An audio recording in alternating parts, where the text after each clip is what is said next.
Ladies and gentlemen, good day and welcome to Q2 FY24 earnings conference call of Infibeam Avenue Limited, hosted by Go India Advisors.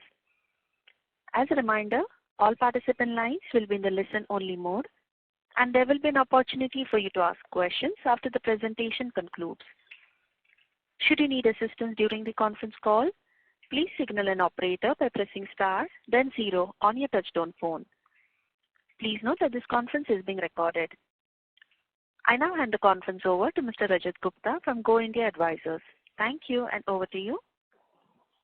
Yeah, thank you, Yashasvi.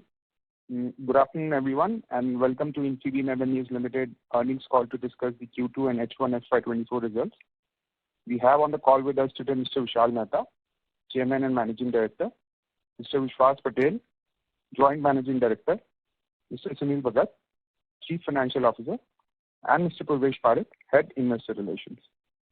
Also joining us on the call today is Mr. B. Ravi, who is advising Infibeam on corporate and financial strategy as an independent consultant. We must remind you that the discussion on today's call will include certain forward-looking statements and must be therefore viewed in conjunction with the risk that the company faces. I now request Mr. Vishal Mehta to take us through the company's business outlook and financial highlights, subsequent to which we'll open the floor for Q&A. Thank you, and over to you, sir. Thank you. Good afternoon, everyone, and welcome to our second quarter FY24 earnings call. By far, this quarter has been the strongest quarter for Infibeam Avenues. Transaction processing volume, gross revenue, operating and net profits are all at an all-time high this quarter. Even the net take rate from payments, they've come in at 9.3 basis points, as our India payments and international payments both showed a rise in the net take rate. We are committed to increase our take rates to double digits by end of this financial year. At the same time, we are also focused on growing our international presence. In this context, it is worthwhile to mention that Vishwas Patel, who is our Joint Managing Director, and his family, through Vice Ventures, has infused a capital of 1.6 billion rupees into the company, as his commitment to take payment growth to the next level, and the funds will be utilized for overall payments business of Infibeam Avenues. The company has also made a capital investment of 1.2 billion rupees in the first half of 24 towards international markets. We have a strategy of a country in a box. The investments were largely towards procurement of data localizations, scaling up of our businesses, intellectual property rights for networking as well as security licenses, and they're all funded through internal accruals. We are committed to growing our international footprint, where we are seeing rising demand and growing opportunity. Our monthly payments transaction processing volume in UAE grossed 1 billion dirhams a month, achieving a historical milestone. Currently, our transaction processing volume is consistently more than 1 billion dirham and growing month over month. We also debuted the UAE market with our offline QR codes to allow customers to make card payments through their mobile phones. UAE is largely a credit card market. About 80% of all payments we process in UAE is done through credit cards. Later this year, we will also be launching TapPay, CC Avenue TapPay, and other features in the UAE market. Additionally, the company aspires to emerge as a key player in the AI-based fraud detection and prevention market. To quicken and scale up our AI opportunities, the company has made an investment of INR 1 billion by creating a new AI hub as an extension to its Gift City hub. And this is funded through our internal accruals. Overall, our payments and platform business is now firmly established, and they have become growth engines for the company. I will now hand over the call to Vishwas to give you an update on the payment business, and finally our CFO, who will talk about our financial performances to all of you. Vishwas, over to you. Thank you, Vishal. Indeed, the Q2 was a great quarter for Infibeam Avenues. Payment has been at the center of all our execution strategies. I would like to highlight a few developments specifically in the payments part from the financial performance of payments that is already shared with you. So during this calendar year, that is 9 months ending September 2023, we have onboarded close to 1 million merchants. That is over 3,500 fully KYC merchant every day on an average in the Indian payment business, taking the total count of merchants using the CC Avenue platform, payment gateway, to 2.7 million merchants. We are working towards a plan that can make payments lucrative for our merchants so that they will start accepting credit cards from consumers. This will lead to the higher sales from them as the consumer spends more when using a credit card versus a debit option that reduces consumers' cash balance instantly. This will benefit the company with higher card usage and hence MDR-based TPV, and in return will allow the company to earn more as well as profitably. In the first half of this financial year, the credit card spends has seen a continuous growth. Online credit card spend constitutes 65 to 67% of the total spends. With the increasing online spend, CC Avenue also has increased its market share to double digits compared to 9% in FY 2023. Since the usage of the credit cards in India about 3 decades ago, the number of credit cards in India were about 58 million in January 2021, but it is almost gone to 93 million, addition of 35 million cards in less than 3 years. The usage per card and spend per transaction has also increased phenomenally in this period. We think number of credit cards and the spends will keep increasing despite growth of the non-MDR payment option UPI. This is because the credit card remains a very lucrative option with several benefits at purchase outlets online and offline, and the inherent ability for the consumer to buy high-value products or services by deferring payments. And with a large contributions coming from credit cards and other debit options like net banking and debit cards, it allows Infibeam avenues to earn profitably. In UAE, at least 80% of our TPV is through credit cards and the rest through wallets. With our debut in the offline in UAE this week, through the introduction of QR codes, and later in the financial year through the Tap Pay, we will see further rise in TPV in UAE and hence our earnings. Soon we will implement a similar strategy in Saudi Arabia. And by the way, our take rates and business margins are very high in GCC market compared to India. With a capital infusion of 1.6 billion through my family's venture fund, we plan to grow the payment business in India as well as in the international market.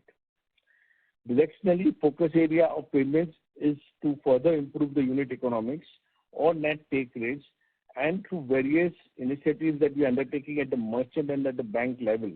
And second is to grow the international payments business. Tap Pay will certainly be one of the catalysts in both our focus areas. That's it from me. Over to you, Sunil Bhai. Thank you, Vishwas Bhai. Good afternoon, everyone. Let me take you through the key parameters of our strong performance in Q2.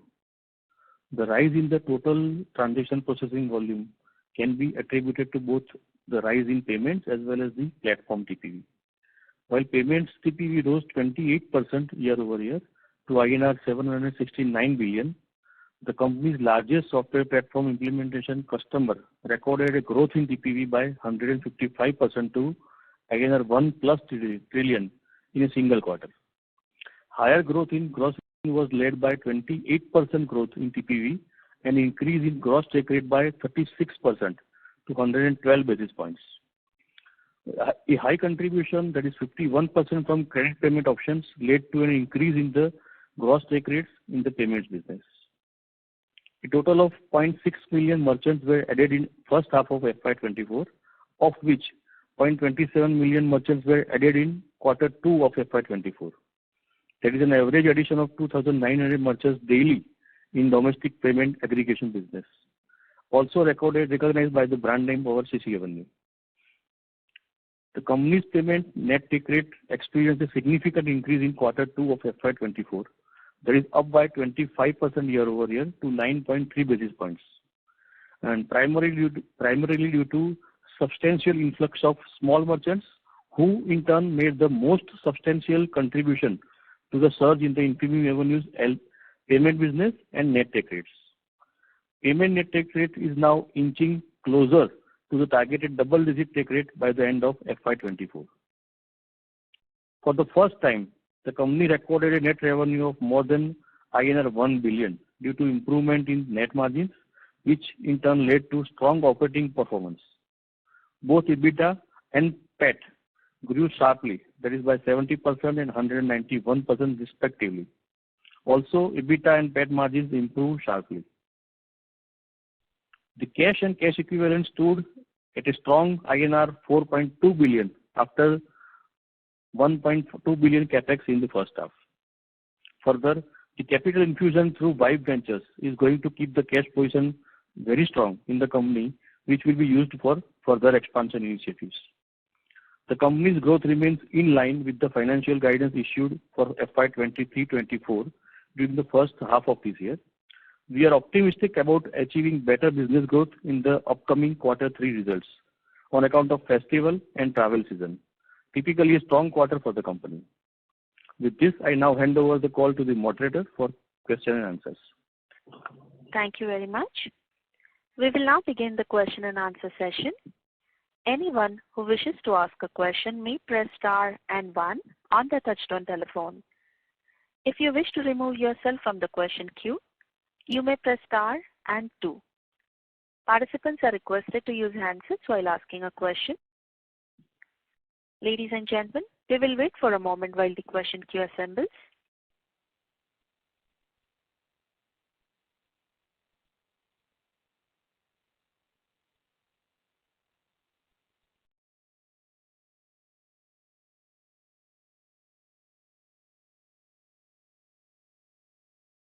We have our first question from the line of Rahul Jain from Dolat Capital.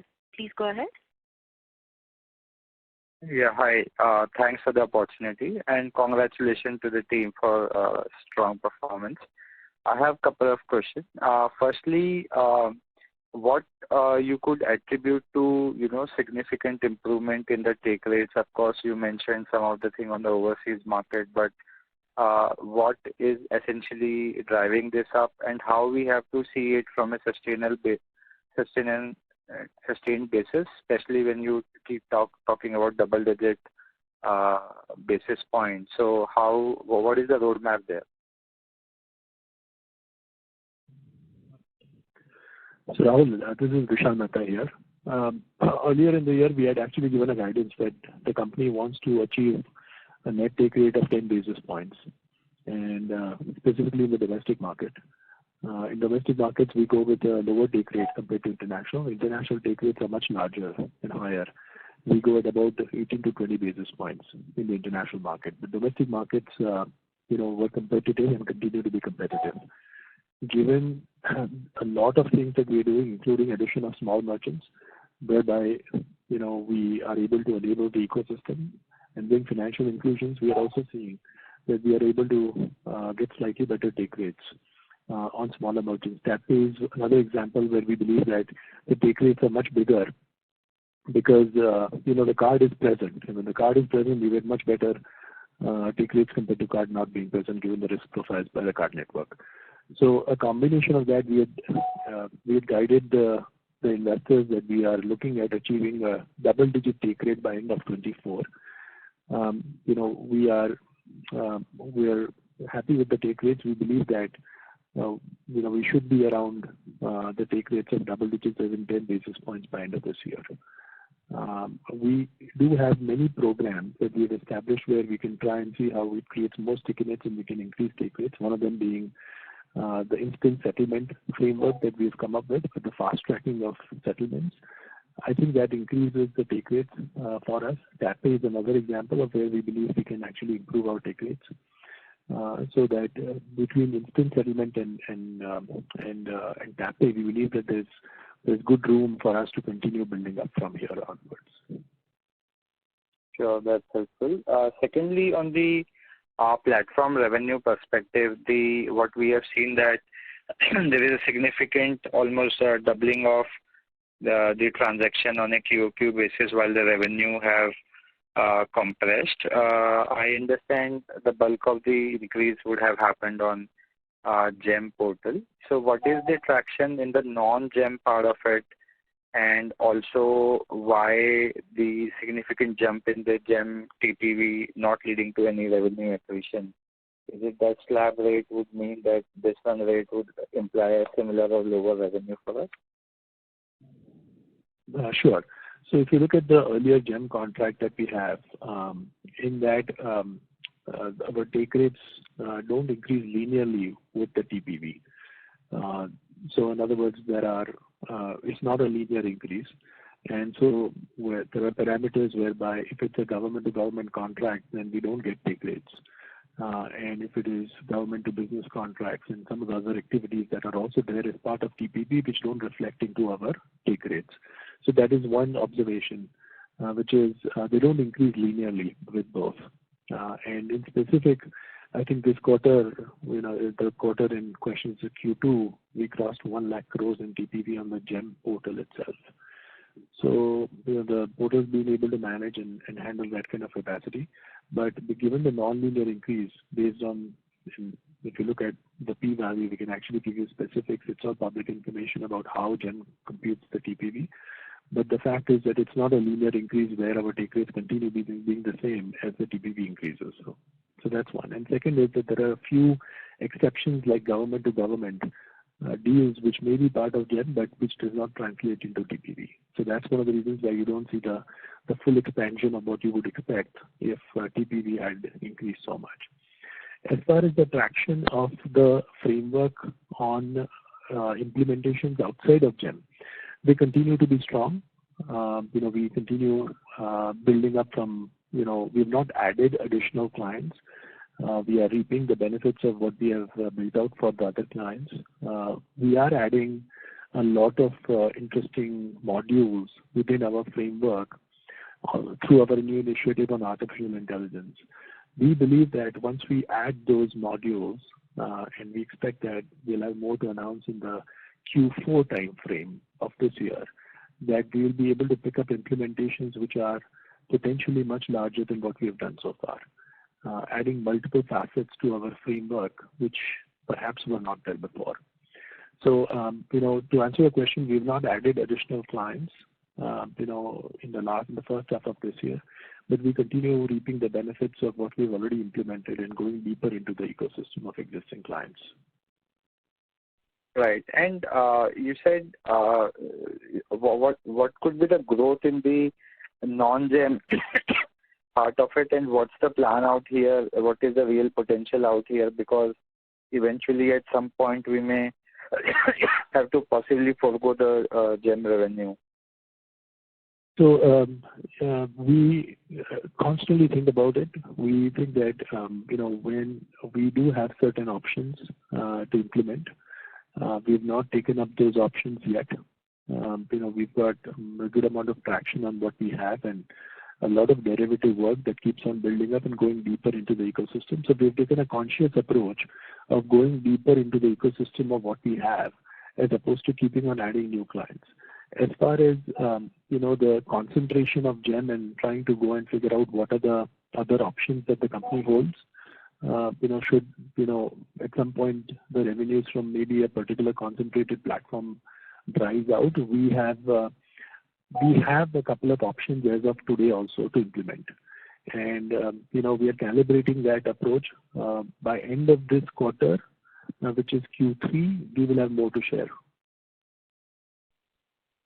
Sure. That's interesting.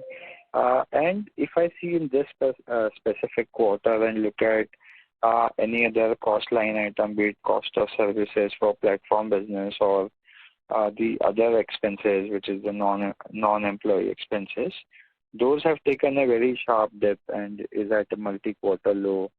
So is there any specific reason why this number is pretty low in this quarter, or there is a significant cost efficiency or rationalization measures that we might have taken?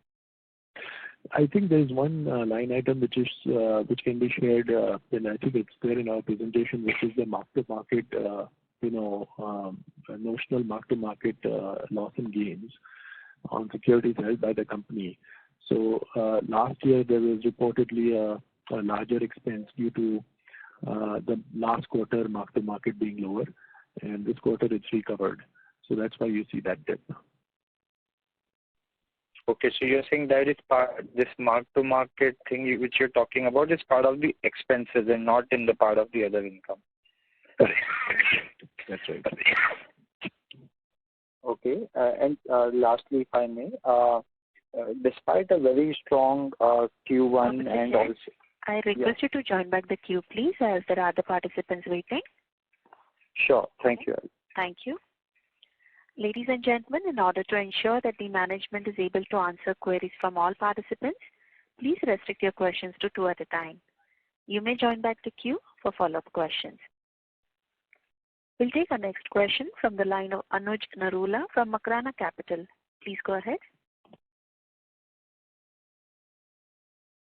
Mr. Anuj Narula. Hello, sir. Yeah. Hi. Thanks for taking my question. So I have multiple questions. So first of all, with the exceptional performance of the international payment sector in the UAE, this quarter results primarily from a shift in market share and expansion of our business operations, or is it a broader trend of robust growth in the payments industry within the UAE? And looking ahead to FY24, what is our outlook for international business, and what is the anticipated overall revenue contribution to be? So this is my first question. Secondly, what's the progress in TapPay, and how many more merchants have we onboarded this quarter? I think one of your competitor is also going big here. And what's your take on this? Lastly, just wanted to take an update on the AI business. What kind of progress have you done this quarter? That's all from us. Thank you. Sure. So Vishwas will tell you a little bit more specifics about the UAE business. But let me answer maybe the second half of your first question, which is, what is driving our UAE business, and what is also potentially the contribution of our international expected to become as we scale up the businesses. We have given the guidance, maybe a year and a half ago, and we have said that international should be 30% of our business. Today, it's less than 10% of our business. And we believe that international expansion is, we have much better take rates in international compared to domestic. Our agreements with merchants as well as card networks enable us to go internationally. Our deep integrations into local and international ERP systems, enable us to actually not just be a payment processor, but actually become slightly more involved in the ecosystem build-up as well. So we think of ourselves as more of an payment infrastructure play, and not just a payment gateway. I think we'll continue building up on those lines. So to answer your question, in the next 2 years, we expect that international should be 30% of our overall contribution. And that's the path that we'd like to take going forward. As far as the UAE business is concerned, we've had a few thousand merchants on the platform. We need to scale that up. We need to build up more, visibility and presence through the QR code-based implementation that we've initiated. We believe that at least the brand will potentially become slightly more visible compared to what it is at the moment. Today, people and customers, they only use us online. They don't use us offline. And we also believe that there is a potential for TapPay to build up in that region as well. While we've not implemented TapPay in that region, when we do, we will let you know. But we think that the digital transformation is happening not just in India, it's also happening in other places. And Middle East is very ripe for such opportunities. And given that we are a strong brand and we've got a head start, and we have spent quite a bit of time, effort, and resources on building that out, we think that we can propel this much quicker and faster going forward. Vishwas can add a little bit more about UAE and then I'll talk about AI. Vishwas? Yeah. So UAE per se, it's been a very good year, and I think that's been a couple of things that have added to the factor. One is our deep tech integrating with a lot of local platforms, right? Like Emirates Auctions went live, so the entire platform we integrated deeply into it. Similarly, a lot of hospitality businesses we've been able to do by directly integrating into their property management systems and other things. A lot of maintenance of all the top builders there in the UAE, Imar, Nakheel, Damac. So maintenance of all the apartments, deep integration, which is growing this transaction substantially to today now a 1 billion AED a month.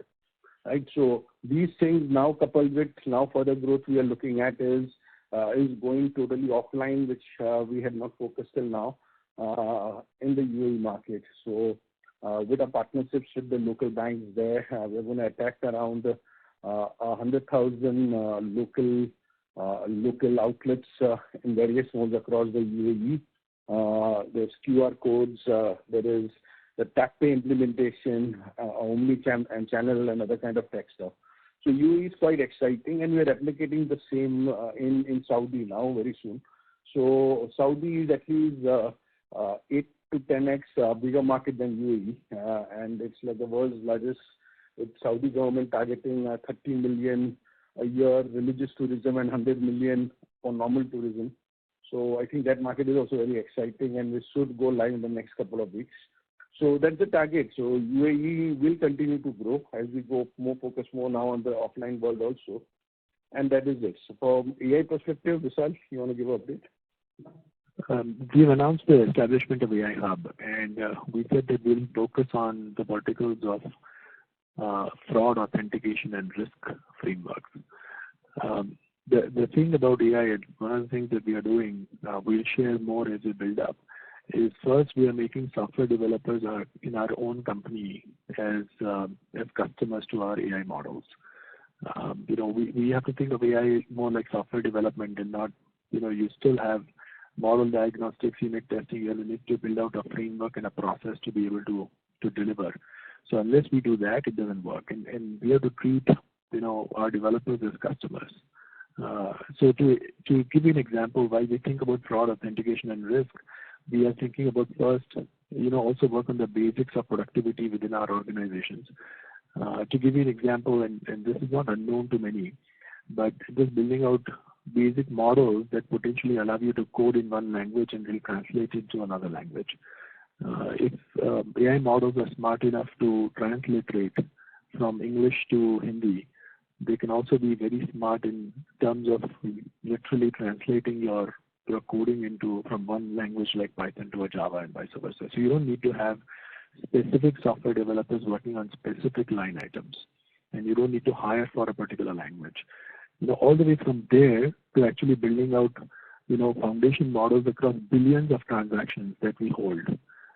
We have access to so many transactions, so we can build out our own foundation models, which is specific to payments and transactions. And based on that, if we are able to allow, whether it's a bank or a financial institution, to plug in their own data and tune the models for their own requirements while preserving their IP, which is keep the data that you hold within your own firewall frameworks, but work with our foundation model so that no data becomes compromised in any way, shape, or form. Those are the directions that we are taking. Today, it's too early to tell you more about these initiatives. We need to, because I don't think we should be talking about pilots. We should be talking about implementations of pilots at scale. So once we get to that point, maybe in the Q4 timeframe, in the Q1 of first year, we'll be able to share more information about the AI Hub. One thing I can tell you is we are building out a whole ecosystem. We are not just building out silos, which means that we want to work with companies who can actually work at the application layer while we provide the foundations of those transactions model. Understood. Thank you. That's it. Thank you. We have our next question from the line of Gaurav Somani from Korman Capital. Please go ahead. Yeah, thank you for the opportunity and congratulations on a good set of numbers. So I have two questions. So first was the promoter stake is come down by 2%. Any sense on when this would be stabilizing given our stake is already low? Mr. Somani, Can I request you to use the handset, please? You are not clearly audible. Hello. Is it better now? Yes, sir. The promoter stake has come down by 2% in the last 2 quarters. If you can comment on that, and is there any further setting down the line? Sure. In the last quarter, about 3 months ago, we had talked about a disassociation within the promoter family, and so the reduction that you see is as a result of that. I think there's not much more to add beyond that. As far as the promoter is concerned, we are continuously building out for the long term. But given the disassociation which has been made public, the numbers that drop in 2% is due to that event. Okay. Reclassification, that's all. Okay, got it. Gaurav, there is reclassification, plus the number of shares have also increased because Mr. Vishwas Patel, through White Ventures, he's also converted all his warrants into equity. So the number of outstanding shares has increased, which has resulted into overall reduction in percentage. So that's a very natural arithmetic kind of stuff. Okay, thank you, sir. Sir, next question was, any sense on the capex and for TapPay and etc. for FY25 and the growth which you're expecting for FY25? We will be sharing guidance for FY20 and FY25, as we go through the holidays. So traditionally, we've been sharing guidance in the Q1 of the year for the remainder of the year, and we'll continue the practice of sharing the same going forward. This year's guidance was also provided in the first quarter of this year. So we expect in 25 we can do the same. I think what you can do is reasonably assume that international is going to be our focus. We talked about international being percentage of our revenue, to go from sub 10% to 30% of our revenues. We think that, just the fact about getting into express settlement, that is going to be our focus, and that will help us in terms of, in some ways maintaining our take rate as well as expanding our take rates. And we'll go into verticals where payments, and today we are into certain verticals where we are not active in those verticals, like hospitality, travel, and many others we are active. But there are a few verticals we have identified where we are not active. And we believe that, with the initiative of AI as well as being able to go and figure out how we can, partner/build those verticals out, we believe payments can be significant in that space. Offline just being one component, because I told you we are not into offline today. Every single transaction short of TapPay, we were only online.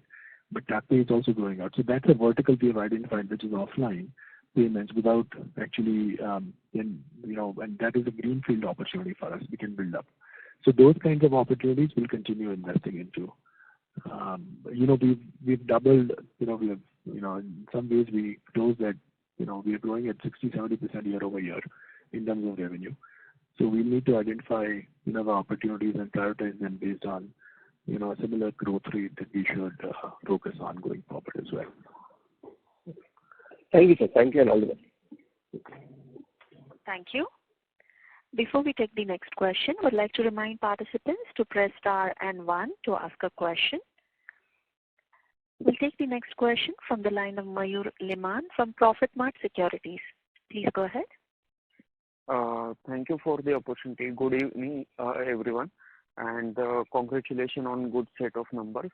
My first question is capex of 1.2 billion rupees we did during the first half internationally. Can you elaborate more in terms of what all verticals have we invested and how we aim to reap benefit probably contribution expected in toppling from this going forward? Sure. So you're aware that we are into, naturally Middle East as a geography. We are into Australia and US. We've opened up. one of the things that have happened in the past few quarters is that, data localization, as well as licensing has become a requirement for all the geographies. For instance, if we were in Saudi, if we are in UAE, there is now a license requirement, and the license has stringent requirements on what you can and cannot do outside of that geography. And in order to satisfy such requirements, which we broadly classify as data localizations, we need to build out our own set of intellectual property, IT infra, software-driven switches, being able to go and figure out how we can scale it up. We've crossed the scale hurdle as well. So, for example, in UAE, we are in $1 billion dirhams. We need to be able to invest into those areas which allow us to scale up international, significantly. So, in our setup of country in a box, it's reasonable to assume that as we scale up, we will have a 3 to 5 million capex per geography, and we'll calibrate that approach and build up as we go through. What this will do is it will allow us to do two things. One is we will continuously expand the international participation from sub 10% to 30% of our revenues. That is one. Second is that the take rates in international are much bigger compared to what we have in India. They are almost double than what we see in India, and even more. And there are many things that we need to work on in international that enable us to scale up further. So I think that, while we'll continue investing in those opportunities, we don't want to create a situation where we have variable cost for everything. It's much better in certain cases to build up a fixed cost and then reap the benefits as we scale up. And so I think we've taken a conscious call on those areas. Vishwas just mentioned about Saudi. We have almost completed the whole data localization and every requirement for Saudi, and we'll keep on building up further, going from almost no transaction to perhaps what you see in UAE. So Saudi is 10x the market of what UAE is. We continue building up Oman. So I think those are the areas where we'll keep on investing in, US and Australia being next. So, there's a whole process of being able to enable and to get activated in those geographies. So we'll continue following that approach. But you can expect the returns to show up in the next couple of years. Thank you, sir. My second question is 1 lakh GMV in a single quarter on GEM. Where do you see this going? What would be the sustainable growth numbers here once all the departments are onboarded? And how do you see the FY24 and FY25 in terms of GEM and GMV?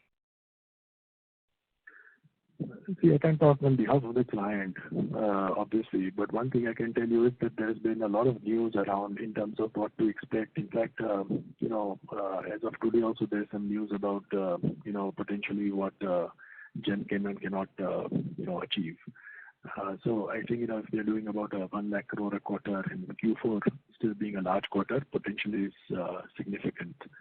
But it'll be a disservice to talk about specifics for clients, short of that being public information. You are also aware that GEM has been awarded, the contract for GEM as an MSP has been awarded to TCS. And TCS has about 18 odd months to be able to build out a new GEM platform. So while we don't have much information today to share with you in terms of specifics, we do believe that we'll continue, providing services, since e-marketplace is something that we specialize in, and that is the core and the heart of the tech framework that we provide to GEM. But we will have more information to share with you in the next 4 to 6 weeks. Thank you, sir. Thank you so much. That's all from my side. Thank you. We have our next question from the line of Rohan Pari from OHM Stockbrokers. Please go ahead. Hello. Hi. So congratulations on the numbers. And my question stands that the current EBITDA which you guys do, which is 70 crores, can I have a breakup of how much of this comes from GEM and how much is from your core business, that's PC Avenue space? We do provide segmental, but beyond that, we don't specifically dissect it up to the client level. So, rightfully so, only because I think that becomes very specific in certain cases. But, if you look at the segmental results between platform and payments, you'll get some idea. Okay. And one more question is that the 70 crores EBITDA which you guys have currently done, so with the GEM contract going to TCS, and after that, do you expect this 70 crores of EBITDA to become the new base for the growth? And will you continue to grow from here on? Like I said, we do have certain opportunities in front of us that we can pick up and we can build up upon. So what we look at doing internally is that while there is some concentration on a client, in the platform business, how do we get into more opportunities that potentially enable us to switch and grow? Given the situation, I think for most companies, they would think a similar way, which is how do I reduce the concentration if there is one? And through that strategy, what we know is that we have got opportunities to sign up and to provide such frameworks to certain companies, institutions. We have not taken them up so far. Our strategy so far had been to go deeper into our existing client base. But like I said, in the next 4 to 8 weeks, we'll know a lot more about how the engagement will work up. We will share that information with you. But one thing I can tell you is that we'll take up other assignments, and we'll be able to share that with you in the first quarter of next year. That's all from my side. Thank you so much. Thank you. Ladies and gentlemen, to ask a question, please press star and 1 on your phone now. We'll take our next question from the line of Hemant, an individual investor. Please go ahead. So thank you for the opportunity and congratulations on a good set of numbers. I actually want to go a little bit deeper on the AI-based fraud detection. I was just trying to understand, who are your competitors right now in the market space, whether AI or non-AI, and what kind of moat will you be able to deliver through AI? What will be your differentiator, what they don't have? Because I'm assuming most of the financial institutions, payment systems, network players, fraud and detection is as you mentioned, is a huge market, and there will be a lot of servicing players. So how will you differentiate on that, and who are your current competitors, and what do you see as your differentiating factor? If you can share some line of sight, it will really be helpful. Sure. So you're right. I think AI is a very large field, and the pace at which it's evolving is much quicker than you think. What we realize is that an engineer can pick up a problem and come back in 2 days with a solution, and it works with 80% accuracy. And so the evolution of how solutioning also evolves and the way AI is evolving is pretty rapid, and the clock speed is much different in terms of what we have seen. What would have taken traditionally maybe months, we can perhaps get it in days. So productivity is one place where we know AI works very well, and every company can potentially see what they can do. And if you try it on your own employees, to be able to aid them, it's like a co-pilot on whatever they're doing. That becomes a fundamental, starting point for anyone to be able to adapt. So it's not a forcing function, but it's more of an adaptation. That's one. The more important part is, it starts with data in our mental model, and once you have, billions of transactions and data across that, then I think we can try to figure out, what are the models that we need to build up. So in other words, being able to create, there's a whole system and a process, and you need to build out your own data lakes and figure out what you can do with it. But more importantly, what are the models to build up so that, it is able to identify things, which computers can do much better than humans in frequencies and scale. So I think, that's the place that one needs to work on. And, once you have those, then how do you append, data of third-party companies and provide them that framework as a service? So what we are not doing, I'll tell you, is we are not doing LLMs, which is what ChatGPT and others do. What we are doing, though, is anything which is going to be relating to commerce and payments, both online and offline. And that's the vertical that we choose to build up. So I wouldn't be, too surprised if we go and say that, listen, these are all nomenclatures, but are you guys working on visual AI? If it is going to be important to commerce, we will work on visual AI as far as commerce is concerned, because there's frauds that happen even in the offline world, in retail, not just online world. So I think, anything which is online, offline, in commerce and payments, that's where we'll work on fraud, authentication, and risk. With this concentrated effort, which is actually quite narrow compared to the whole realm of what, perhaps AI and AI companies can do, and given the scale at which we operate, we think that we may have an advantage compared to everyone else. So we will have a product as well as we'll build out AI as a service. And both of them become interesting because I think, and since this question came from yourself, I'm assuming you know a little bit more, compared to, traditionally what people would know. But, we will have differentiators. The differentiators will be eventually people and scale and data. So once you have that, three aspects together, I think it becomes interesting. In terms of competitors, I think, in fraud, you've seen international companies like Revelin and others also provide such frameworks. Yeah, I can name, not one, but 50 competitors in the space. So a lot of companies provide such fraud frameworks at point of sale and many other areas. I think it's evolved, and unfortunately or fortunately, companies that started long time ago, they have a lot of legacy to deal with. With what we have learned, and we are also, to be very candid, and we ourselves are reading a lot of research papers because it's not something that we know offhand. Generative AI we've never known, so we are reading, and the team's also learning as much as we would tell you that we know exactly what we're doing. We are also learning about all the different opportunities that are coming up and gaining our own knowledge. And we do have a thesis on how we differentiate. But in a nutshell, I think it's with access to data and being able to deliver something at scale. Okay, sir. Thank you. And one last question. Do you believe second half is always better than your first half, right? You should do a better, as you have mentioned, better revenues, better net payment take rates than first half. Is that a good understanding? Second half usually has festivals, and in terms of payments and many other activities, they kind of speed up in the second half compared to the first half. So we are usually, we don't have a typical Christmas holiday effect that you would see in the U.S., but we typically see a much better business opportunity in the second half compared to the first one. So you're right.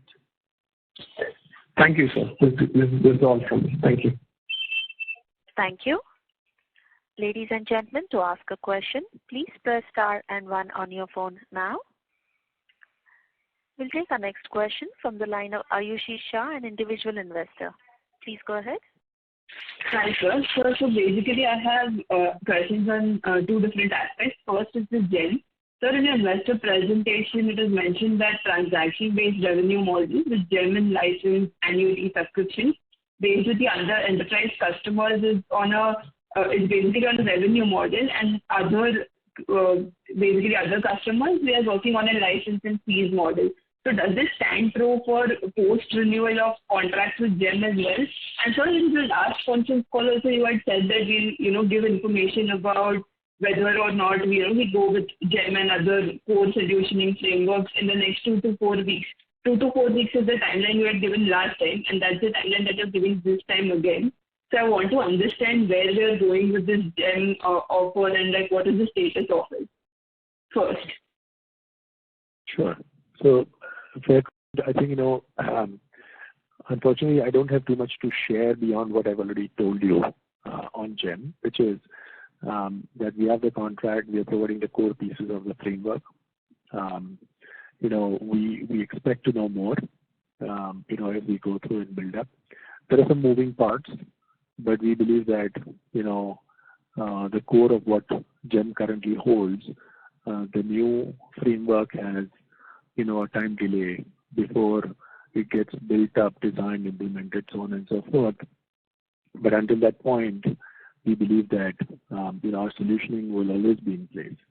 GEM's, whatever solution that we have deployed, it is, that intellectual property that solution belongs to us. So, post, the renewal, two possibilities will exist. One is that, it continues being utilized in the way it is, or it gets utilized in a slightly different commercial model. That particular specifics I'll only be able to share with you once I have that information. I don't have that information as of now. But the usage of that is definitely a given. So that much we can tell you. The other implementations, you're right, is licensing. If our opportunity to license and to grow with GEM may not look very different than what we have right now. So I don't see sitting where I'm sitting today, we don't see a step change. But like I said, I don't have more specifics to share with you, beyond what I've just said so far. All right, sir. So my second area of questions was about the listing of the UAE subsidiary. So you mentioned that right now what we're doing is in 1 month we're processing around 1 billion dirhams, 1 billion basically. And if you convert it, you get to around 360 billion USD per annum. So the valuation of the UAE business should be if you're taking into account the valuations of Razorpay and other comparable fintech, we should be around 300, 400, 500 million dollars at least. So this is what back of the paper calculations that I can do right now. So what is your plan about the listing? Would you be listing at a similar valuation? Because otherwise, we don't want to go for that undervaluation, right? So I should be very candid. Internally, we don't think too much about, we track and we monitor, but we are more focused on building value and not just valuation. Now, with that said, you're right, valuation is very important. And, one thing I can tell you is our commitment so far is we want to scale up that business by a factor. That much we can tell you. If we are going to go from a sub 10% to a 30% for our international business, that will mean that, a substantial growth, because it's just not a 30% shift in revenue from domestic to international. It's really domestic growing at a certain pace, international growing, and then being able to see some step changes there. So we will be looking at, scaling that business up. And, we will have some more information to share as and when they become available to us. But one can expect that you should hear more from us in the second half of this year. So that is very helpful. And I had a few follow-up questions regarding, three follow-up questions regarding what we discussed in the previous earnings call. So one, what is the update regarding the patent we had filed for TapPay? I haven't received a reply about that since the Q4 FY23. That is the first part. The second part is that in the investor presentation, it is mentioned that the company is yet to receive UPI dues from banks. I want to understand what is the quantum of this amount. Will it be a one-off payment, or will it be continuous receipts going forward? Yeah, I'll take sure. Yeah. So regarding TapPay, the necessary application for the intellectual property rights registration has already been made. We've yet to hear, because it usually takes a year or two for the final grant or a license, if approved, to come through. So, but we have made the application on the intellectual property side for the TapPay application, the omni-channel, and certain functionalities around it. On the second part, on the UPI, yes, the government had provisioned 2 years back 1,350 crores, and then last year 1,500 crores, which subsequently was increased to 2,400 crores for UPI and RuPay debit card benefits to be passed on to the ecosystem. But we are right now, we have not received anything from the banks, though we are talking with the banks to whom we process our UPI transactions. But the clarity still remains on the way and the methodology how MeitY is distinguishing it. As and when we receive it, it will be a one-off payment for the transactions processed for the last 24 months or so. We have not booked it in our books, nor have we claimed it till now. But if and when it do happen, and we assume that it might happen, if the banks with whom are passes on some of the benefits to us, then definitely we'll book it in the coming quarters. And till now, we have not made any provisions or booked any of those profit in our books. Okay, sir. Sir, and what you said about GEM basically. I request you to join back the queue because we have other participants waiting. Thank you.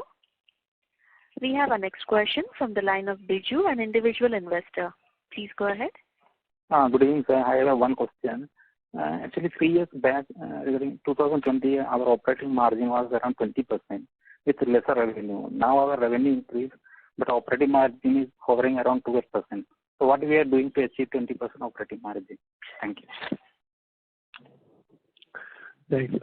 So the mix between as our payments business has scaled up, digital payments business. To give an example, year over year also it's scaling up to almost 70-80%. And as we scale up our business, you will see changes to operating margins. We have been talking about net take rates there as a barometer, which will help us improve our operating margins. If you look at our net take rates, last quarter it was 8.2%, 25 basis points, which means that on a like-to-like comparison this quarter, we went from 8.2 or 8.25 bips to almost 9.3 bips. And we've given guidance that we'll increase it to double digit, through a series of activities that we believe can potentially help us scale it up in this competitive environment. International, of course, has much bigger take rates. And so, part of the argument is how do we scale up international as well. So you will see that with scale, you will have, some compression in operating margins. The mix of business as it builds up, that will have an impact to the operating margin. We are actually focused more on absolute cash and not just percentages alone. So if you ask us internally, I think we look at what is the absolute cash generation in the business. And percentages are important, and we want to, perhaps get some operating leverage. But see, in a competitive world like this, for all practical purposes, we don't work like a monopoly. We have a lot of competitors in the space, and in terms of size and scale, if there are number 1, number 2, 3 in India, we will be one of them. So we think that as far as our business is concerned, let's focus on the absolute cash generation and not just percentages, while we keep on working on the operating metrics that will help us improve our margins. Okay, I hope that answers your question. Okay. So could we achieve that level around 1 year, within 1 year, possible, around 15 to 20 days? We will give you guidance. We've given guidance for this year. We'll give you guidance for next year. The second small question is, when will demerger will happen, sir? 6 months down?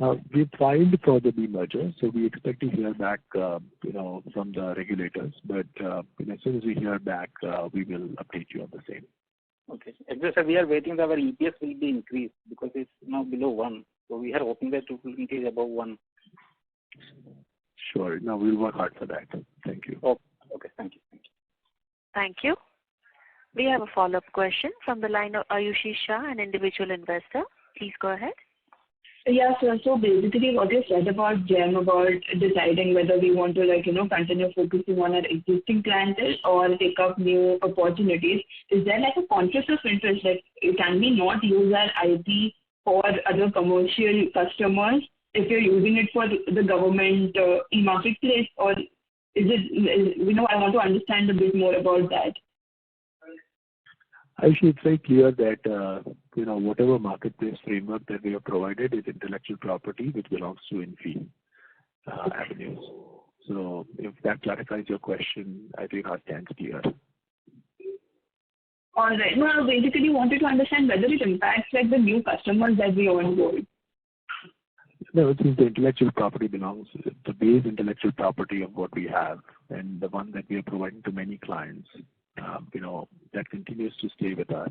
Whatever we build for the client, which is bespoke or derivative work in some ways, will belong to the client. So as far as the dissection is concerned, it's clear. I don't see any reason why it would have an impact on what we do with other clients. All right. And so what is the reason behind the reduction in current investment from 37.5 crores to 2 crores?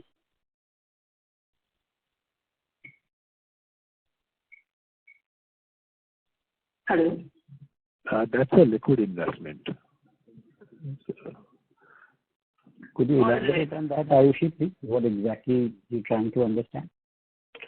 So basically, like, where are these funds being redirected? Like, if they're reducing those investments, and it's a substantial decrease, right? That's a 37.5 crores to 2 crores. So I wanted to understand the nature of those investments.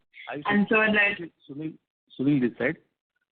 The investment that you are talking about, the 37.5 crore versus 2 crore, that is the current investment.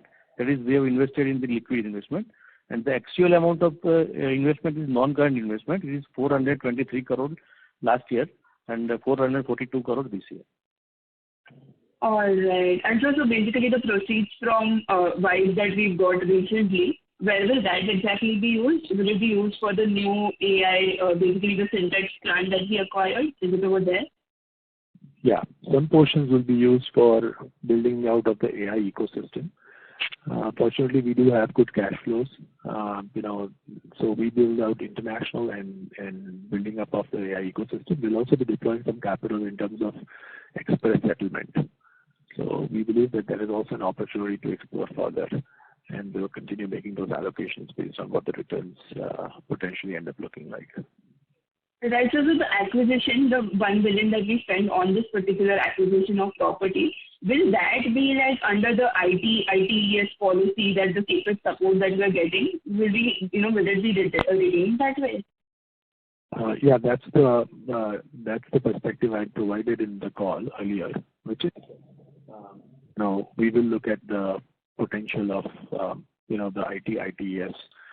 Gujarat government has built up quite a bit of opportunities for IT companies to be able to locate and build up business here. So we'll certainly look at that. All right. So that was really, really helpful. Thank you so much. Thank you. I would now like to hand over the call to the management for closing comments. Over to you, sir. Thank you all for joining our second quarter half-year earnings call, and we look forward to keeping in touch with you and keeping you updated on the progress. And happy Diwali to everyone in advance. Thank you. On behalf of Go India Advisors, that concludes this conference. Thank you for joining us, and you may now disconnect your lines.